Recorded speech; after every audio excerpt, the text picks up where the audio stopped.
Alright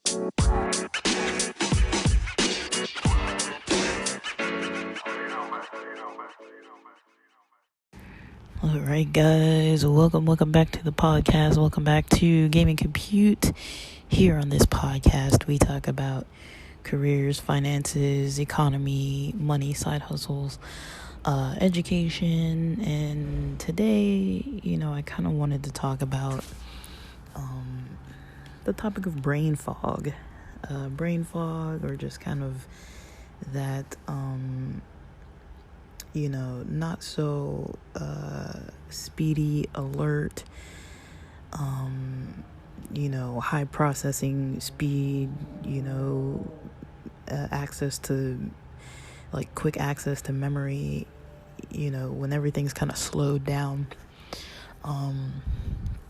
I notice a lot of people have this, often, myself included, and I talk to coworkers a lot too, and sometimes they speak to that as well. Now, I think in mild amounts, it seems to be you can usually manage it by, definitely being very hydrated, very well rested, very low stress,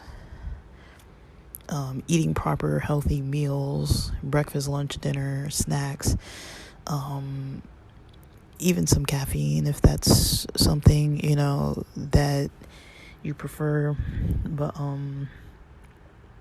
sometimes none of that helps, and it really is, the mind's way of alerting to, hey, it's time to, pay attention to other things. Sometimes, it might be beneficial when you're not trying to do anything productive at all. It might not really matter if you're just sitting around vegging out, watching TV. It's not probably very noticeable, but it might be noticeable, more so when you're at work or studying and trying to do things, and just your brain is just not focusing, not, working properly, and it's slowing you down. It takes a lot of energy to try to focus. And, if it's not just like a general, healthy lifestyle issue, it might come from, just like emotional things not being managed. One thing that helps me is something that, it doesn't really help at work necessarily, because I'd have to take time out from doing productive work tasks to do this. But it helps more than nothing a lot of times to do like journaling, audio journaling, free writing, just kind of getting everything off your mind, and seeing if there's something kind of deeper going on, or seeing if you're just kind of like fatigued from recovering from something deeper that's been going on, or something that recently got addressed either that day or before. Usually for me, that is one of the things that kind of helps, is to use that method to, focus kind of more directly on, trying to just get things out, get them out. One thing that I like to consider, so the mind, the body, a lot of times we're very familiar with the body, right? And we know, if you eat food, you consume food, it's going to get, processed by your body, and, the nutrients are going to get absorbed, as well as, stuff that's not healthy is going to get absorbed. And then there's other stuff that's gonna get pooped out. With beverages, same thing. You consume a beverage, it's gonna, some of the nutrients and vitamins and things are gonna go to your body, the healthy and the unhealthy stuff, whether it's sugar, caffeine, whatever it may be. It's going to affect different parts of your body, your brain, and then it's going to be urinated out or sweated out or whatever. And I think a lot of times we don't really look at the mind like this, but it is very similar, right?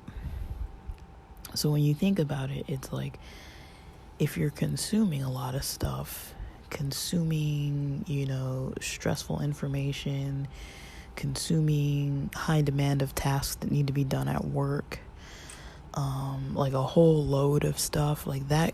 Sometimes just having a lot on your plate, even if nobody's pressuring or rushing you, I know for me that's what happens. Just having a long ass to-do list, sometimes it can make it so it's hard for me to just sit and focus and decide what needs to be handled first,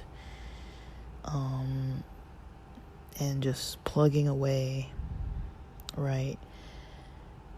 Versus, sitting and staring at it and being like, wow, this is so overwhelming. I have all this stuff that I know is pending, and it just keeps growing and growing. The list is getting lengthier, longer. And even if I'm not really pressed for time, like if I have like 10 to 15 days to still do all this stuff, just the fact that it's not done can make my mind really kind of like bogged down, and not clear. Just thinking about all these tasks. So sometimes it does take some organizing just to get it out of your mind, put it on your calendar, schedule it out, write it down, and that'll just get it off your mind. But sometimes, like when we're consuming stress from that, or consuming just like the fast pace of the day, or consuming the little email messages and text messages here and there, as well as the ones from family and friends and our personal lives and all this kind of stuff. All these little distractions. Not to count, like, who knows how your work day is actually going to go, right? Is it going to be a pleasant day? Is it somewhere in the middle? Is it not a pleasant day at all? All these things are things that we are taking in. But a lot of times what happens is we don't get rid of it in any way. We take it in, we come home, we veg out, and then we go to sleep, hopefully on time, and wake up, hopefully feeling refreshed, rested, and alert, and energetic. A lot of times when we're not waking up feeling good and we're covering all the basics, a lot of times it's because the stuff that we're taking in isn't getting excreted, like an emotional method or a cognitive method of just releasing all this stuff. Even physically, you can release energy physically, working out, connecting your body and your mind, can kind of free up some of that mental fog, just to kind of place it somewhere.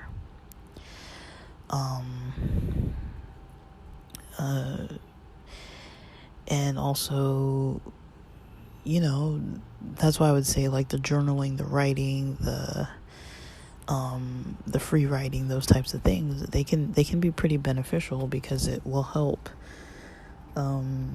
with getting things out. It's like a form of like taking like a mental dump, you're just kind of releasing everything.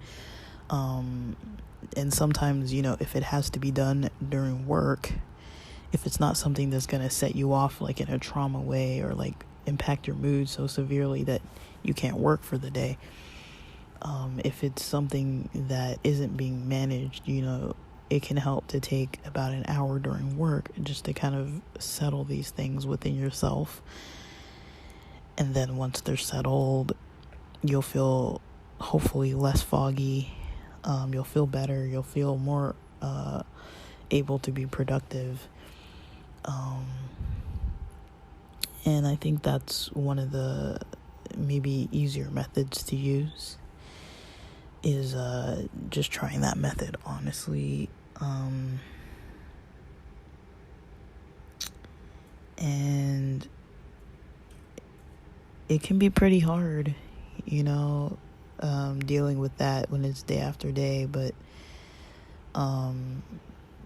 sometimes, if you need to take an hour during work and have lower productivity for the day, just to take that hour to, do what you need to do for your mental health, versus spend all day staring at the screen and not hitting your marks and not being able to work or function properly, and then also, not beating yourself up about it. That's another thing. Some days are just going to be foggy. Some days you're not going to meet the demands of the job, and just knowing when that's an issue and when it's not. Like, sometimes it's not really an issue. Like, nobody's really going to get on you for it.